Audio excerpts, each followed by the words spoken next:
Labą dieną. Šiandien parodysime, kaip suteikti įgaliojimą registrų centre. Atkreipiame dėmesį, kad įgaliojimas gali būti suteiktas tik naudojant mobilųjį parašą arba LTID parašą. Eikite į svetainę registrų-centras.lt. Užėję į svetainę, dešiniajame kampe viršutinėme spauskite savitarną. Šičia pasirinkite, kuo prisijungsite – LTID parašu ar Mobile ID. Čia suvedate savo asmens kodą ir telefono numerį, prie kurio pririštas mobilus parašas. Spaudžiate Jungtis. Telefone iššokusiame ekrane suveskite savo slaptažodį ir išsiųskite jį.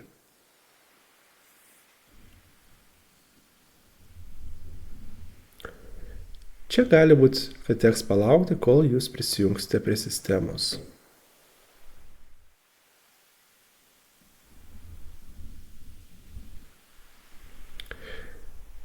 Čia spaudžiate varnelę Išeiti ir iš sąrašo pasirinkite įmonę, kuriai norite suteikti įgaliojimą ir spauskite Prisijungti.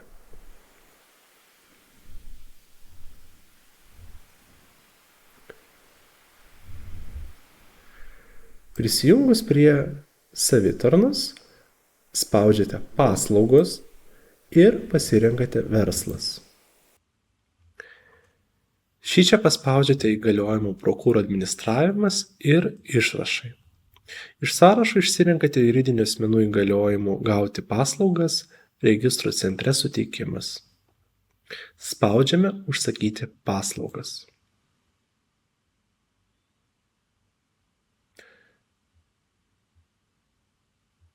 Šičia jums reikia spausti Pasirinkti asmenį ties įgaliotiniu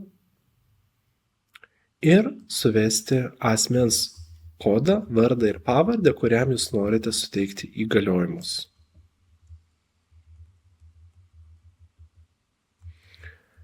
Suvedę šitos duomenis, jūs spaudžiate Ieškoti ir paspaudžiate ant asmens kodo. Laukelį automatiškai supildo ir jums reikia suvesti telefono numerį ir elektroninį paštą. Suvedus šitos duomenis,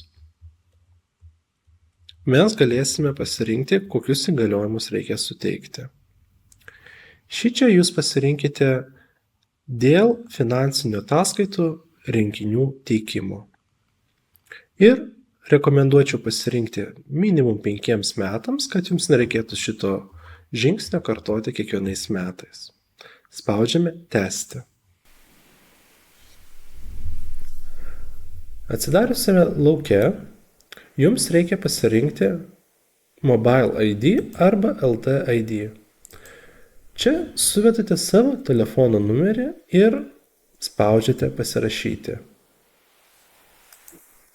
Tuomet telefone iššokusiame lange jums reikės suvesti savo slaptažodį ir patvirtinti užklausą. Čia jums reikės naudoti PIN2 kodą, tam, kad galėtumėte pasirašyti dokumentą. Procesas gali užtrukti ir dabar jūs matote, kad dokumentas sėkmingai pasirašytas. Spaudžiame Tęsti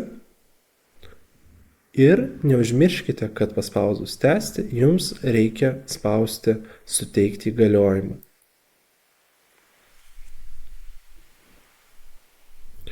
Atlikus šitos veiksmus, minėtam asmeniui bus suteikti įgaliojimai ir jums daugiau nieko nereikės daryti. Kaip matote, įgaliojimas sėkmingai suteiktas. Sveikiname.